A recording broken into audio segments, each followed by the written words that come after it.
परमेश्वर को धन्यवाद करते हैं कि कल हम लोग जो है एक शब्द को बोले थे। आप लोगों ने कुछ लोग गवाही में भी बोले हैं। उसको मैं रिपीट करना चाहता हूं, है ना, ताकि हम लोग समझने की कोशिश करेंगे। हम लोगों का जब मूड अच्छा होता है तो हम लोगों का संगति भी अच्छा होता है। ऐसा अभी तक का हम लोगों का रिकॉर्ड रहा है ना। मूड अच्छा है तो संगति अच्छा है, ठीक है ना। मूड खराब है तो संगति भी खराब है। लेकिन आज आप लोगों को थोड़ा इस बात में मैं ध्यान देना चाहता हूं कि बाइबल के हिसाब से सच क्या है। हालांकि अभी तक तो हम लोगों को ऐसा लगता रहा है कि मूड अच्छा है तो अच्छा संगति कर पा रहे हैं, है ना, और मूड खराब है तो संगति अच्छा से नहीं हो रहा है। ऐसे ही तो अभी तक हुआ है हम लोगों के साथ, है ना।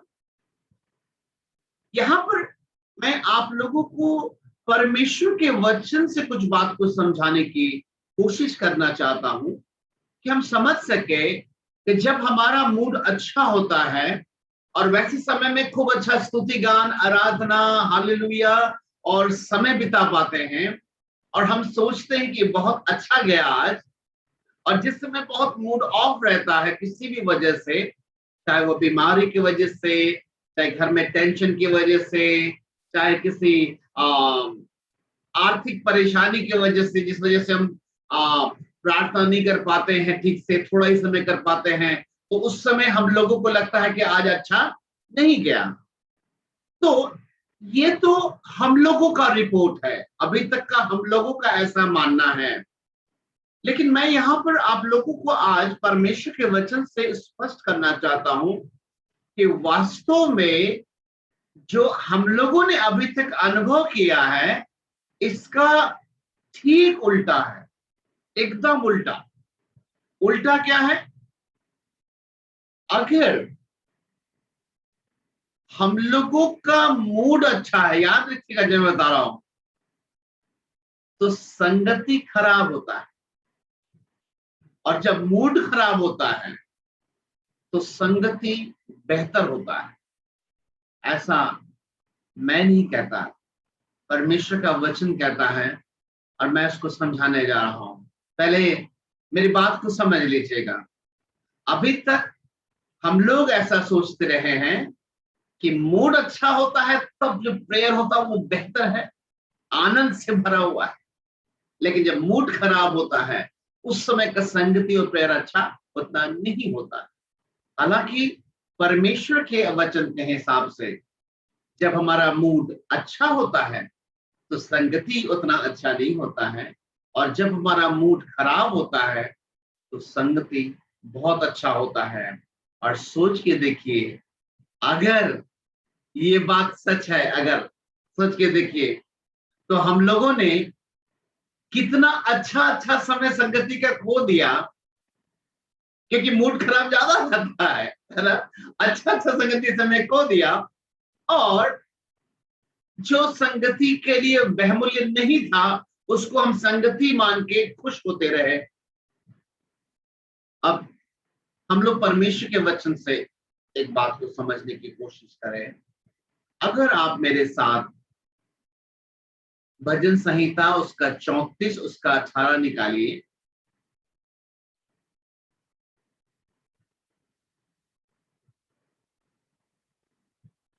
भजन संहिता 34 उसका 18 सुनिएगा गौर से, है ना। अभी मूड ऑफ है तब क्या होता है, मूड ऑन अच्छा होता है तो क्या होता है। हम लोगों के हिसाब से अच्छा है तो संगति है, खराब है तो संगति नहीं है। अब देखिए वचन में दाऊद क्या कह रहे हैं। यहोवा परमेश्वर टूटे मन वालों के समीप रहता है। मूड ऑफ वालों के समीप रहता है और पिसे हुओं का उद्धार करता है। मेरे प्यारे भाई बहन, ये तो बिल्कुल विपरीत है। हम लोग हमेशा मूड ऑफ में चाहे हमारे मुंह से गलत निकल गया हो, चाहे किसी ने कुछ हमारे साथ गलत कर दिया हो, उस समय में हम संगति करना पसंद नहीं करते हैं, क्योंकि ऐसा लगता है कि किस मुंह से परमेश्वर के पास जाएं, या फिर ऐसा लगता है कि सब लोग दिमाग खराब कर दिया इधर उधर का बात बोल के, अभी तो मेरा दिमाग ही डिस्टर्ब है, अभी किस मुंह से जाएं।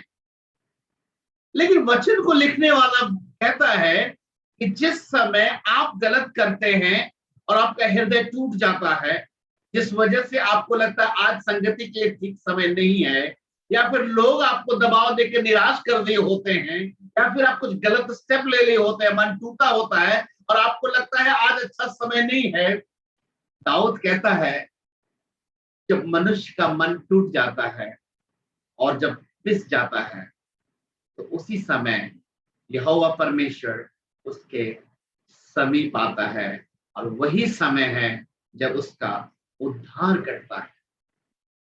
मेरे प्यारों, सबसे पहले कुछ सेकंड सोचने की आवश्यकता है। हम लोग क्या कर रहे हैं? हम लोग क्या सचमुच टूटे हुए समय में अपने आप को ऐसा क्या सोच पाते भी हैं कि यही बहुमूल्य समय है जब प्रभु यीशु मसीह मेरे निकट आने जा रहा है?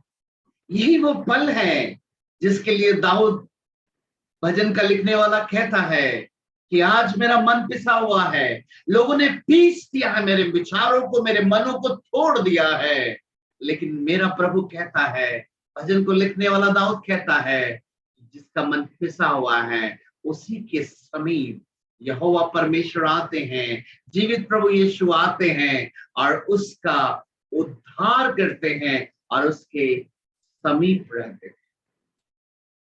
हालेलुया, परमेश्वर की स्तुति हो।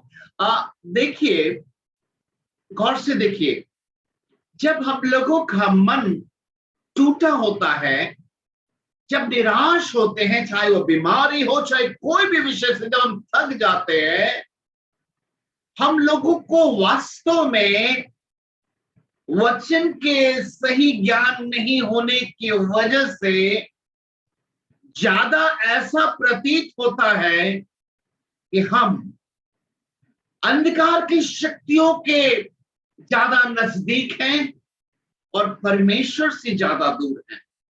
और इसलिए जब बहुत ज्यादा टूट जाते हैं, एक मसीही, चाहे वो पुराना हो चाहे नया, वो जब टूट जाता है, अपराध हो जाता है, गलती हो जाती है, किसी बीमारी से छुटकारा नहीं मिल पाता है, मन चिड़चिड़ाया हुआ है, उस समय में वो अपने आप को अपनी एहसास के कारण अपने आप को खुद से अंधकार के शक्तियों के समीप समझ बैठता है, ना कि परमेश्वर के समीप। और मैं बताना चाहता हूं वो कैसे, वो ऐसे कि वो अगला स्टेप अब केवल वही उठाता है जो शैतान को पसंद हो। जैसे हम जाके सो जा रहे हैं, चले जाते हैं बाहर, छत के कोने में जाके बैठ जाएंगे, जो नशा छोड़ देता उठा के वही खाएंगे, जो सिनेमा देखना छोड़ देता अभी वही सिनेमा देखेंगे, फिल्मी गाना एल्बम जो नहीं सुन रहे थे अब क्या करें, अब तो मूड ऑफ है, अब वही सुनेंगे। जब मूड ऑफ होता है, हमारा आचरण हम लोगों को सिखाता है कि यहोवा हमारे समीप नहीं, शैतान के हम समीप आ पहुंच रहे हैं। हम अपने आप को तो समझने लगते हैं, और इस प्रकार से हम हर वो काम करते हैं जो शैतान चाहता है कि उसकी उपस्थिति में हम करें। हालांकि परमेश्वर का वचन तो बताता है कि वही टूटा मन, वही पिसा हुआ समय, वही निराशा का समय परमेश्वर का आपके नजदीक एंट्री लेने का टाइम होता है। वही समय है जब पवित्र आत्मा आपको आपके हाथ को पकड़ के चलना सिखाना चाहता है। मेरे प्यारों, प्लीज मैं आप लोगों से आज रिक्वेस्ट करता हूं, याद रखिएगा, इस संसार में अगर आप ध्यान से गिनिएगा तो अक्सर आपको ऐसा दिखेगा, और हो सकता है बीते दिनों में आप कंप्लेन किए हो परमेश्वर को। कंप्लेन का मतलब होता शिकायत किए हो सकता है प्रभु को, या फिर अपने ऊपर शिकायत किए हो कि मेरे जीवन में तो हमेशा ही ऐसा होता, हमेशा मेरा पति हमको नहीं समझता, मेरी पत्नी हमको नहीं समझती, मेरे बच्चे हमको नहीं समझते, मेरे घर की स्थिति ठीक नहीं। आपको ज्यादा वैसा समय दिखता होगा, और जब ज्यादा ऐसा समय आता है तो ऐसे लोगों के लिए परमेश्वर के वचन से मैं आपसे जानना चाहता हूं, उसके पास परमेश्वर ज्यादा समीप होता है कि दूर होता है? ज्यादा समीप होता है, ज्यादा समीप होता है। और देखिए तो अद्भुत काम परमेश्वर के दया का, विशेषकर मसीही लोगों को आप देखेंगे इस प्रकार के प्रश्न को करते हुए कि जब से यीशु मसीह को माना है तब से समस्या आना शुरू हो गया है, जब से जाना है पढ़ा तब से अब सब लोग डिस्टर्ब करने लगा। ओहो, डिस्टर्ब कोई नहीं कर रहा है आपको, आपका मन जो कठोर था, आपका हृदय जो कठोर था, एक कठोर हृदय के साथ एक मुलायम हृदय वाला प्रभु का संगति नहीं हो सकता। आप जानते हैं कि अगर टैबलेट कड़ा हो और उसको हमको पानी में मिलाना है, जब हम छोटे थे तो टैबलेट जब नहीं घोट पाते थे तो माँ बोलती थी रुको तुमको गला में फंस जाता है, इसको पहले हम कूच देते हैं, तोड़ देते हैं, पूरा पीस देती थी, ऐसे करके पीस देती थी। उसके बाद जब वो पिस जाता था, पाउडर बन जाता था, तब पानी में से गिरा देती, चम्मच से गोल देती थी, आप आराम से मैं पी जाता। मेरे प्यारो, हम लोग भी उसी टैबलेट के समान परमेश्वर के गले में फंस जाते हैं मेरे प्यारो। कई बार परमेश्वर चाहता तो है हमें अपने गले से लगाने के लिए, लेकिन इतना कठोर टैबलेट के समान है कि गले में फंस रहे हैं। इसलिए परमेश्वर अपनी बड़ी दया से आपके पति को, आपकी पत्नी को, सुनिएगा मेरे शब्दों को मैं क्या कर रहा हूं, आपको आशीष समझ में आ रहा है या श्राप? सुनिए, मैं तौर से बता रहा हूं, आपको और हमारे जीवन अपनी बड़ी दया से आपकी पत्नी को और आपके पति को और आपके बच्चों को, आपके ऑफिस के कर्मचारी को, आपके समाज के लोगों को ऐसा कठोर बना देता है, ऐसा कठोर बना देता है कि वो आपको पीसना शुरू करता है। और जब वो पीसना शुरू करता है तो आप बजाय इसके इस महान प्रकाशन को समझ पाते कि हम एक कठोर टैबलेट के समान यीशु मसीह की उपस्थिति में गले में फंसे हुए टैबलेट के समान है, उससे मिलना तो चाहते हैं लेकिन कठोर है और हम नहीं कर सकते थे। इसलिए परमेश्वर ने हमारे ही आसपास की परिस्थितियों को ऐसा किया ताकि हमको भी, जैसे मेरी माँ मेरी टैबलेट को पीस देती थी, हम लोगों को पीसा जाता है। क्यों? ताकि हम मुलायम हो सके, और ऐसा मुलायम हो सके ताकि अपने जीवित प्रभु यीशु मसीह की उपस्थिति में एक साथ मिल सके। दाऊद कहता है, टूटा हुआ मन परमेश्वर के निकट जो है योग्य बलिदान है। वो टूटे मन वालों के अब समीप आ जाता है। जब वो टैबलेट को पीस देती थी मम्मी, अब जब पाउडर को मिला देती थी मेरी माँ, तब मैं आगे बढ़ता था, लाओ मम्मी अब मैं पी लूंगा, अब पी सकता, अब गला में नहीं अटकेगा। मेरे प्यारो, मैं आप लोगों से जानना चाहता हूं, क्या आपने कभी अपने जीवन की परिस्थिति को देखकर, अपने पत्नी के जीवन और उसके चाल चलन को देख, अपने पति के चाल चलन को देख, अपने बच्चों के चाल चलन को देखकर, अपने समाज के अगल बगल के लोगों के गलत व्यवहार को देखकर शिकायत कर रहे हैं, निराश है, दुखी है, कंप्लेन कर रहे हैं कि प्रभु इतना दिन हो गया, नहीं बदली। पिता इतना दिन हो गया, मेरा पति का हालत तो ऐसे ही है। पिता इतना दिन हो गया, मेरा बच्चा अभी तक लो पर, मेरी बेटी अभी। क्या शिकायत कर रहे हैं? या फिर आपके बच्चे जो कठोर हैं, उनको देख देख के आपका दिल पिसता है, टूटता है। तो इस प्रकाशन को आप समझ पा रहे हो। ओके, प्रभु का धन्यवाद करता हूं अपने इस कठोर बच्चे के लिए कि जिसकी वजह से मुझे आज आंसुओं के साथ प्रभु के पास आने का मौका मिला। वरना ये भी अच्छा होता, वो भी अच्छा होता, तो शायद मैं आनंद की अवस्था में मैं परमेश्वर, जीवित परमेश्वर के लिए योग्य बलिदान कभी नहीं हो पाता। प्रभु आपको मैं धन्यवाद देती हूँ, धन्यवाद देता हूँ कि पिता आपने मेरे घर में एक ऐसी पत्नी को रखा इतनी कठोर है, जिसकी वजह से मेरा हृदय बार बार पिस जाता है। और पिसने का लाभ तो देखिए, अगर आप वो पीसते हैं तो आप टूट कर आप देख सकते कि आपके बगल में कोई समीप खड़ा है।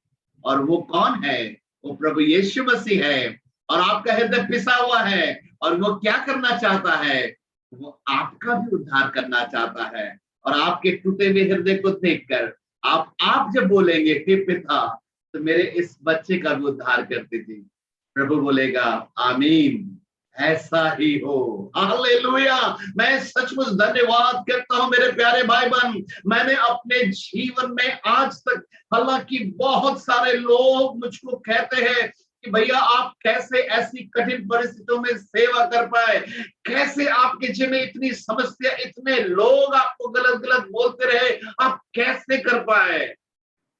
राज बता दो, आज राज बता दो, मैं इसीलिए कर पाए।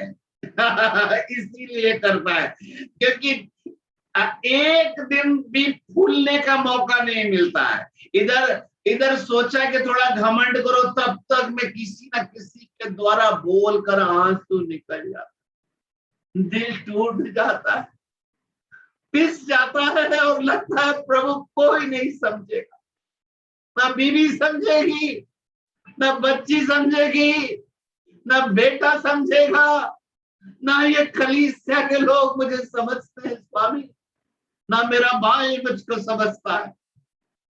प्रभु बोलता है कोई बात नहीं मेरे बेटे, मैं तुम्हारे समीप आ रहा हूं, मैं तुम्हारे समीप आ रहा हूं, तुम्हारा पिसा हुआ मन का मैं उद्धार करूंगा, तुम्हारा पिसा हुआ जीवन को मैं तुच्छ नहीं जानूंगा, मैं तुझे उठाकर ऊंचा खड़ा करूंगा।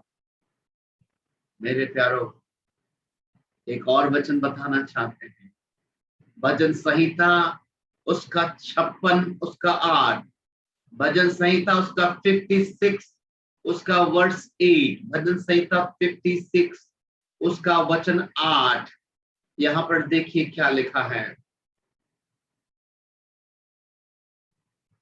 यहां पर लिखा है, तू मेरे मारे मारे फिरने का हिसाब रखता है। सुन रहे हैं आप लोग? हम लोग ऐसे ही ना बोलते हैं, प्रभु हम दर दर ठोकर खा रहे हैं, इतना समय हो गया नौकरी के लिए, प्रभु कहाँ मिला नौकरी, प्रभु इतने लोगों से मैंने रिक्वेस्ट किया था हेल्प के लिए, दर दर में भटक रहा हूं, दर दर में भटकी, प्रभु अब क्या करूं, किसके पास जाऊं? मैंने कितने बार लोगों को दर्द जाके बताया कि मेरे परिवार का इतना बुरा हाल। दाऊद कहता है, सुनिएगा, तू मेरे मारे मारे फिरने का हिसाब रखता है। मेरे प्यारो, आप दर दर भटक रहे हो ना, दाऊद कहता है घबराना नहीं, सबका हिसाब है प्रभु के पास। वो हमारा जीसस पापा है, उसको मालूम है। और आगे लिखा है, तू मेरे आंसुओं को अपनी कुप्पी में रख ले, क्या उनकी चर्चा तेरी पुस्तक में नहीं? तू मेरे आंसुओं को अपने कुप्पी में रख ले। देखिए क्या प्रेयर कर रहा है, हे परमेश्वर मेरे आंसुओं को अपने कुप्पी में रख ले। आपको पता है इसका मतलब क्या है? सुनिएगा, कुप्पी, कुप्पी तो जनरली हम लोग एक मोटे शब्दों में समझ सकते हैं, किसी कप जैसे किसी बर्तन को कहा जा रहा होगा, है ना। आपको मैं बताना चाहता हूं, ये परमेश्वर तू मेरे आंसुओं को प्रभु आप अपनी कुप्पी में रख लीजिए बोल रहा। क्यों बोल रहा है इसको सुनिए।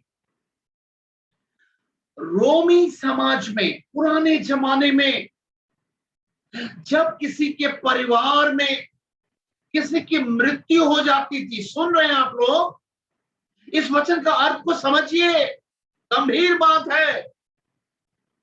पुराने जमाने में जब किसी के परिवार में किसी की मृत्यु हो जाती थी, किसी के प्रिय व्यक्ति के, तो जब वो रोता था कि मेरा प्रिय व्यक्ति चला गया दुनिया से, तो अपने आंसुओं को ऐसे पोंछता नहीं था। सुनिए गौर से, अपने आंसुओं को कपड़े में भिगो के निचोड़ निचोड़ के कुप्पी में जमा करता था। मैं एक सच्ची घटना बता रहा हूं। इसी वजह से परमेश्वर को ये बात बोला गया है, तू मेरे आंसुओं को भी कुप्पी में रख। क्यों? क्योंकि आंसुओं को कुप्पी में रखा जाता था। जैसे उदाहरण के लिए मेरे परिवार में कोई मर गया और मैं अगर उस समय में था तो मैं रो रहा हूं, तो मैं एक कप में अपने सारे आंसुओं को गिराते जा रहा हूं। अब जब समय आया उस जगह पर जाने का जहां पर उस डेड बॉडी को गाड़ा जाएगा, तो मैं उस कप को भी लेकर वहां पे जाऊंगा अपने दुख को व्यक्त करने के लिए। और मेरे लिए वहां पर गिफ्ट क्या है? उस मेरे प्रिय व्यक्ति को खोने के संदर्भ में मैं अपने प्यार को कैसे प्रकट कर रहा हूं मालूम है? मैं कैसे प्रकट कर रहा हूं, मैं तुझसे बहुत प्यार करता था, तो मेरे बीच से चली गई। वही कप जिसमें आंसू भरा है मेरा, वही इसके कब्र पे मैं रख दूंगा। यही होता था मेरे प्यारों। और यहाँ पर दाऊद लिख रहा है कि मेरे आंसू को भी प्रभु आप अपनी कुप्पी में रखिएगा, ताकि आप मुझसे जो आपने प्यार किया है आप उसको कभी मत भूलिएगा। और देखते हैं यहाँ पर कि किस प्रकार से ये घटना अद्भुत रूप से हम देखते हैं कि सैमुअल के जीवन में, दाऊद के जीवन में, हर किसी के जीवन में जब परिस्थितियां जब ऐसी आई मारे मारे पड़ने की, तभी इन लोगों ने ये शब्द को बोला है। मेरे प्यारे भाई, मैं आप सभी से आज ये पूछना चाहता हूं, क्या आपके जीवन में कोई है आपके परिवार में जिसके जीवन को देखकर आप बार बार परेशान हैं, जिसको देखकर आप बार बार निराश हो जाते हैं, जिसको देखकर आपका हृदय टूट जाता है? अगर टूट रहा है तो टूटने का तरीका तो सुन लीजिए। आपको इस तरह से नहीं टूटना है कि जैसे आपके समीप में अंधकार की शक्ति है। हम लोग क्या करते हैं? टूटते हैं और बड़बड़ाते हैं, टूटते हैं और शिकायत करते हैं। आज हम लोग क्या सीखे वचन से? अगर आपके जीवन में, आपके परिवार में, आपके सदस्यों में किसी का जीवन ऐसा है, या आपके जीवन में कोई ऐसी समस्या है, बीमारी है, जिससे आप निराश होकर आप टूट रहे हैं, तो टूट रहे हैं तो आपको टूटने का तरीका ऐसा नहीं होना चाहिए कि आप निराश होकर बड़बड़ा रहे हो। टूटने का तरीका यह है कि आप समझिए, अगर आप टूट रहे हैं तो परमेश्वर आपके समीप है। अगर आप पिस रहे हैं तो परमेश्वर कहना चाहता, मैं तेरा उद्धार करूंगा, मैं तुझे छुड़ाऊंगा, मैं तेरे लोगों को बचाऊंगा, तेरे घर में मैं सब कुछ नया कर दूंगा। परमेश्वर कुछ कहना चाहता है मेरे प्यारे भाई बहन। तो आज से इस सिद्धांत को बदल दीजिए। मूड अच्छा तो संगति अच्छा, मूड खराब तो संगति खराब। कैंसिल, क्योंकि ये वचन से बाहर है। जितना मूड खराब, जितना टूटे, जितना पिसे, उतनी आंसुओं के साथ इस बात को मानते हुए, विश्वास करते हुए कि मेरा भी लवर है, मुझको भी जो प्यार करने वाला है, जैसे पुराने नियम में जो जिससे प्यार करता था उसके लिए आंसू को कुप्पी में रखता था, मेरा प्यार करने वाला परमेश्वर भी है जो मेरे आंसू का कद्र करता है, मेरे इधर उधर भागने का, डिस्टर्ब होने का हिसाब रखता है। मैं टूटकर शिकायत नहीं करूंगी, मैं टूटकर निराश नहीं होऊंगा, मैं टूटकर अपने जीवित प्रभु यीशु के पास जाऊंगी। आज टूटकर अपने जीवित परमेश्वर से बात करूंगा। और साथ ही साथ आज से इस बात को भी याद रखिएगा, जिंदगी में जब तक प्रभु यीशु मसीह ना आए, ज्यादा टूटने का ही मौका मिलेगा। हालांकि वैसे मसीही लोग जो ठीक से नहीं जानते वचन को, और साथ ही साथ बाहर के लोग जो प्रभु यीशु को जानते ही नहीं हैं, वो लोग ऐसा ही कहेंगे कि ये लोग इतना बाइबल पढ़ते, इन्हीं के जीवन में समस्या क्यों आ जाता है।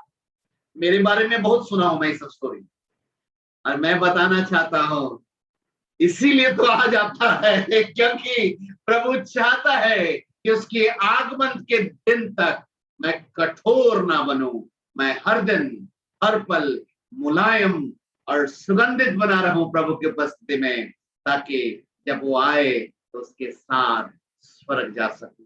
आइए मेरे प्यारे भाई बहन, हम लोग अपनी आंखों को बंद करें और एक निर्णय लें, प्रभु मेरे जीवन में ज्यादा तो दुख ही आता है, और ज्यादा दुख आता है तो प्रभु मैं तो ज्यादा शिकायत करती थी, मैं तो ज्यादा शिकायत करता हूं। प्रभु आज समझ में आया कि ज्यादा दुख वाला समय ज्यादा मुलायम होने के लिए है। ज्यादा दुख वाला समय आपकी निकटता का पहचान है, आपके वचन में ही पढ़ लिया है, तो अब तो किसी के बताने का जिक्र अब जरूरत ही नहीं है प्रभु। और साथ ही साथ आपने ये भी बता दिया कि अगर उस पल में आपकी समीपता को, आपकी उपस्थिति का लाभ आपसे बात करके आपसे संगति में उठाया जाए, तो जिन लोगों ने रुलाया है वो भी बदल जाएंगे। हालेलुया, वो भी बदल जाएंगे, क्योंकि वो हमारे आंसुओं का हिसाब रखता है। हालेलुया। आइए हम लोग प्रार्थना में जाएं, अपनी